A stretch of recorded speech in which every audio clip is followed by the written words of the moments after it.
Ready போலாமா? High.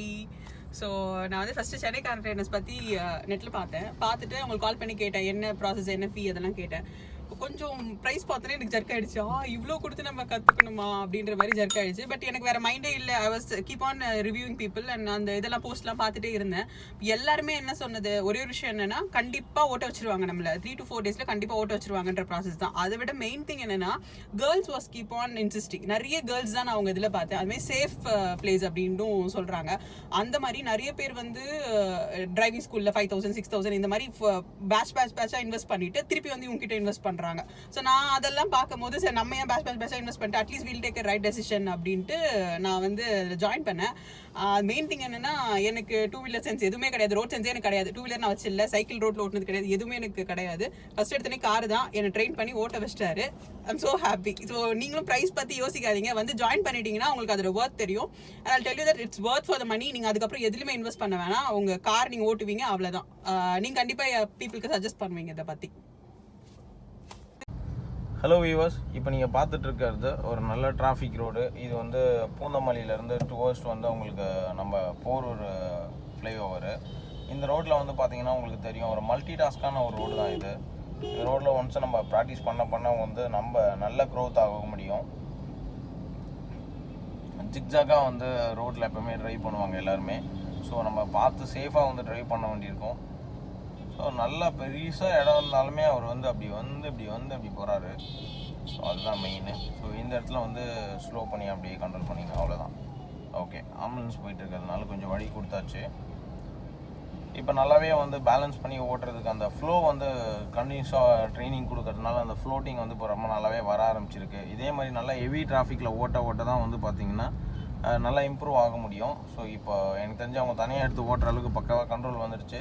தைரியமாக எடுத்து ஓட்ட ஆரம்பிச்சிட்டாங்க அப்படின்னாலே, மார்னிங்கில் வந்து அப்படியே எடுத்து ஓட்ட ஆரம்பிச்சிட்டாங்கனாலே பக்காவாக வந்து அவங்களுக்கு டிரைவிங் அந்த ஃப்ளோ வந்துடும். Yes, hello. இப்போ வந்து பக்காவாக ஓட்ட ஆரம்பிச்சிருக்கீங்க, எப்படி இருக்கு? வந்து 3ஆவது நாள் தனியாக எடுத்துருக்கேன் வெஹிக்கிள். ஆமாம், 2 நாளாக நீங்கள் தொடவே இல்லை வெஹிக்கிளை. கரெக்டு. ஸோ ஃபுல்லாக கம்ப்ளீட்டாக நீங்களே தான் ஓட்ட ஆரம்பிச்சிருக்கீங்க.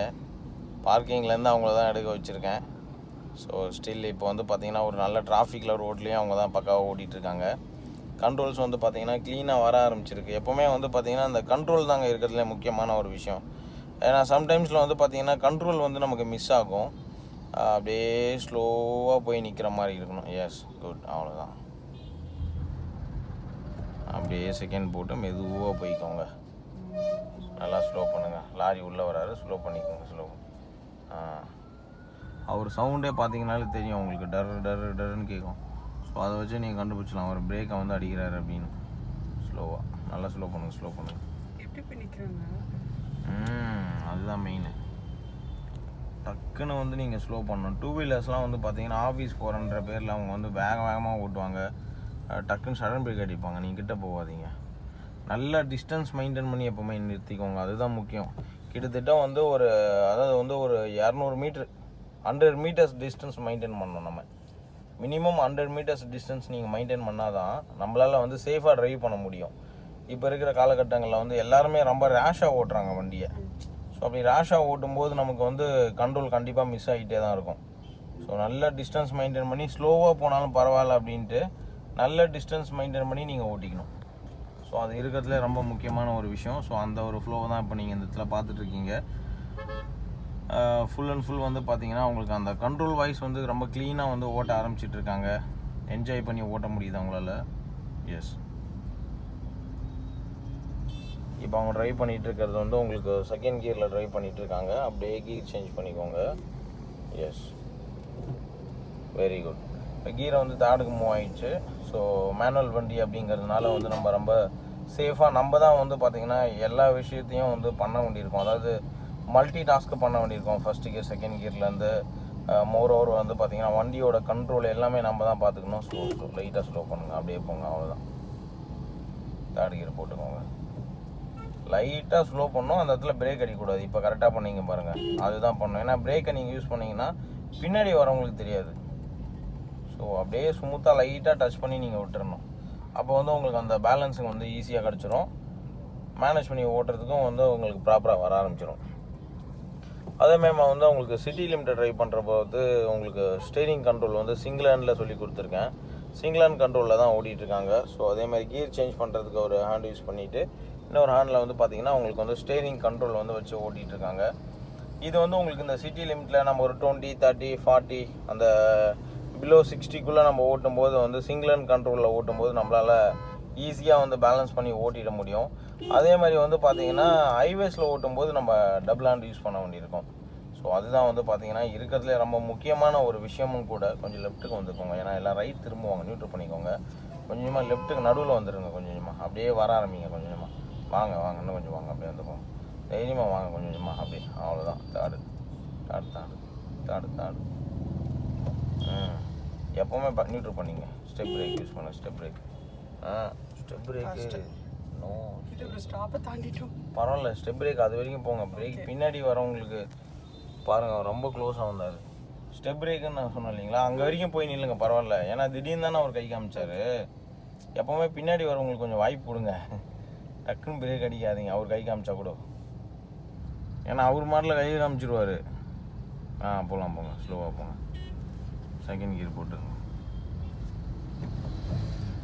இந்த இடத்துல வந்து ஒரு கட்டே கிடையாது ஆக்சுவலாக. கட்டு ஓப்பன் பண்ணி விட்டு எல்லாத்தையும் பண்ணுறாங்க.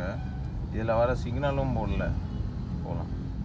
எப்போவுமே சடன் பிரேக் அடிக்காதீங்க. யார் கை காமிச்சாலும் பரவாயில்ல, கொஞ்சம் மெதுவாக போய் நில்லுங்க. ஏன்னா பின்னாடி வரவங்க இருக்காங்க இல்லையா, அவங்க தான் உங்களுக்கு இம்பார்ட்டன்ட். முன்னாடி வந்து உங்களுக்கு நீங்கள் பார்க்குறீங்க, அவங்க பார்க்கல இல்லையா. ஸோ அதனால் வந்து அவங்க அலர்ட்டாக இருந்ததுனால இப்போ பிரேக்கை யூஸ் பண்ணிட்டாங்க. அவங்க அலர்ட்னஸ் இல்லைன்னு வச்சுக்கோங்களேன், பிரேக்கு யூஸ் பண்ண மாட்டாங்க. ஸோ அப்போ உங்களுக்கு அந்த ஒரு சின்ன மூமெண்ட்டை வந்து ரொம்ப கேர்ஃபுல்லாக பண்ண வேண்டியிருக்கும். ஸோ டிரைவிங்கில் பொறுத்த வரைக்கும் வியூவர்ஸ், எப்போவுமே வந்து பிரேக்கை வந்து ஸ்டெப் பிரேக்காக கன்வெர்ட் பண்ணணும். சடன் பிரேக் அடிக்கவே கூடாது. எந்த சூழ்நிலையிலும் முடிஞ்ச அளவுக்கு ஸ்டெப் பிரேக்கை கன்வெர்ட் பண்ணிக்கணும். கொஞ்சம் லைட்டாக வண்டி உருண்டுனே போய் நிற்கிற மாதிரி பார்த்துக்கணும். அப்படியே பிரேக் அடித்த உடனே வண்டி ஒரே இடத்துல நிற்கிற மாதிரி பண்ணோம் அப்படின்னா பின்னாடி வரவங்களுக்கு உங்களுக்கு டிஃப்ரெண்ட், அவங்களுக்கு நிஜமாகவே தெரியாது. வேடிக்கை தான் பார்த்துட்டு வந்தாங்கன்னா கண்டிப்பாக வந்து ரொம்ப கஷ்டமாயிடும். ஸோ அதனால் வந்து 99% வந்து ஸ்டெப் பிரேக். அப்படியே நீங்கள் பிரேக் அடிக்கணும்னா கூட மிரர் பார்க்கணும், எவ்வளோ டிஸ்டன்ஸில் இருக்கிறாங்க அப்படின்னு பார்த்துட்டு அதுக்கப்புறம் தான் பிரேக்கை டச் பண்ணிக்கணும். எஸ். ஸோ இந்த இடத்துல வந்து கம்ப்ளீட்டாக வந்து மேனேஜ் பண்ணி ஓட்டிகிட்ருக்காங்க. எஸ், க்ளீன் மூமெண்ட்டு, ஸ்லோவாக போய்க்கோங்க. இந்த இடத்துல வந்து அவங்களால வந்து ஸ்லோவாக போய்க்கோங்க மேம். ரைட்டில் வர ஒருத்தர், ஸ்லோவாக கண்ட்ரோல் பண்ணிக்கோங்க. அப்படியே கொஞ்சமாக லெஃப்ட்டுக்கு வந்துடுங்க. எப்போவுமே இந்த ரைட் சைட் ட்ராக்கு விட்டுருங்க, லெஃப்ட் ஹேண்ட் சைடில் வர ஆரம்பிச்சிருங்க. இண்டிகேட்டர் போட்டு லெஃப்ட்டுக்கு வந்துடுங்க. இந்த ரைட் எப்போவுமே சூஸ் பண்ணாதீங்க. ஏன்னா ரைட்டு வந்து பொறுத்திங்கன்னா ஸ்பீடாக போகிறவங்க, ரைட்டில் திரும்புகிறவங்க, அவங்க எல்லோரும் போகக்கூடியது தான் ரைட்டு. உங்களுக்கு லெஃப்ட்டை பொறுத்த வரைக்கும் ஆவரேஜாக ட்ரைவ் பண்ணுற நம்ம மாதிரி பிகினர் லெவலில் இருக்கிறவங்களுக்கு ஸ்லோவாக கண்ட்ரோல் பண்ணி ஓட்டுறதுக்கு வந்து வசதியாக இருக்கும். ரெண்டாவது ஸ்பீடாக போகிறவங்க நம்மளை டிஸ்டர்ப் பண்ண மாட்டாங்க. அவங்களுக்கு வந்து கொஞ்சம் ஈஸியான மெத்தடில் அவங்க வந்து பேலன்ஸ் பண்ணி நியூட்ரல் பண்ணிங்க. ஸ்லோவாக போங்க. திடீர்னு அவர் கையை போட்டார்னா அவர் அங்கே போட்ட மாதிரி இங்கே ஸ்லோவாக போய்ங்க. எப்போவுமே இந்த மாதிரி ஜங்ஷன்லாம் வரும்போது கொஞ்சம் ஸ்லோவாகவே போய்க்கோங்க. ஏன்னா அதுதான் நமக்கு சேஃபு. எங்கே எந்த இடத்துலேருந்து யார் ஸ்லோ பண்ண சொல்லுவார்னு நமக்கு தெரியாது இல்லைங்களா. ஸோ அது ரொம்ப முக்கியமான பாயிண்ட். உங்களுக்கு ஸ்லோவாக முன்னாடி போகிற வெஹிக்கிளோட அந்த மூமெண்ட்டை எப்போவுமே வாட்ச் பண்ணிகிட்டே இருக்கணும் நீங்கள். அப்போ தான் வந்து நமக்கு அந்த சிஸ்டமேட்டிக் கண்ட்ரோல் பண்ணுறதுக்கு வந்து ஈஸியாக இருக்கும். சூப்பர், அவ்வளோதான். இதே மாதிரி நீங்கள் ட்ரைவ் பண்ணிக்க வேண்டியதான். இந்த ஒரு பக்க அலர்ட்னஸோடு நீங்கள் ட்ரைவ் பண்ணிட்டீங்கனாலே உங்களால் என்ஜாய் பண்ணி ஓட்டிட முடியும். Be cool and happy drive, அவ்வளோதான். ஸோ வியூவர்ஸ், நீங்கள் அப்பாயின்மெண்ட் புக் பண்ண வேண்டிய நம்பர் வந்து 8678981111. இந்த நம்பரில் கால் பண்ணி அப்பாயின்மெண்ட் புக் பண்ணிக்கோங்க. என்ஜாய் பண்ணி ஓட்டுறதுக்கு நாங்கள் ட்ரெயின் பண்ணுவோம். தேங்க்யூ, பாய். ஸோ இன்றைக்கி என்னோடய ஃபைனல் டே, 10th டே ஹைவே ட்ரைனிங். ஸோ 10 டேஸில் நான் வந்து இப்போ கம்ப்ளீட்டாக கார் ஓட்ட கற்றுக்கிட்டேன். என்னெல்லாம் பண்ணணும்னு தெரிஞ்சிருச்சு. சென்னை கார் ட்ரைனர்ஸ்னால 10 days is not a long time. அதனால சின்ன டைமில் வந்து எனக்கு நல்லாவே கற்றுக் கொடுத்துட்டாங்க. ஸோ நீங்களும் இப்படி கம்மியான டயத்தில் ஆனால் நல்ல ப்ராப்பராக எல்லாம் கற்றுக்கணும், காரை பற்றி கற்றுக்கணும் அப்படின்னு நினச்சிங்கன்னா ப்ளீஸ் சென்னை கார் ட்ரைனர்ஸ்க்கு கால் பண்ணிவிட்டு சேருங்க. நல்ல கற்றுக்கலாம். 10 days எல்லா இடத்துக்கும் ஓட்டுற ஒரு கான்ஃபிடன்ஸ் வந்துடும். ஸோ ப்ளீஸ் சேருங்க சென்னை கார் ட்ரைனர்ஸ். தேங்க்யூ, பாய் பாய்.